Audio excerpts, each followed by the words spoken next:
మావా ఇప్పుడే శాలరీ పడ్డాయిరా, మీకు ఎప్పటి నుంచో సిట్టింగ్ చెప్తా అంటున్నానుగా, పదండ్రా వెళ్దాం. అవునా, సరే మావా, పద వెళ్దాం.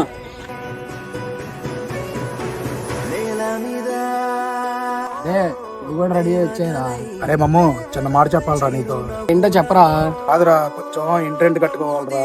8,000 రా, 4,000 ఏమో నా దగ్గర ఉన్నాయిరా. ఒక 4,000 అడ్జస్ట్మెంట్ చేయగలవా? 2 వారాల్లో ఇచ్చేస్తారా కొంచెం? అరే మావా, మీకు ఎన్ని ప్రాబ్లమ్స్ ఉన్నాయో నాకు అన్ని ప్రాబ్లమ్స్ ఉన్నాయరా. నాకు మిగిలిన వాటిల్లో పార్టీ ఇప్పిద్దాం అనుకున్నాను. నా దగ్గర అయితే డబ్బులు లేవురా మావా, అర్థం చేసుకొని రెడీ అయ్యి పార్టీకి రారా. అరే మీరు వెళ్ళండి, నేను ఆడితో పాటు రెడీ అయ్యి వస్తాను. సరే మావా. అరే వాళ్ళతో పాటు బండి మీద వెళ్ళొచ్చు కదా, ఎందుకురా దిగిపోయావు?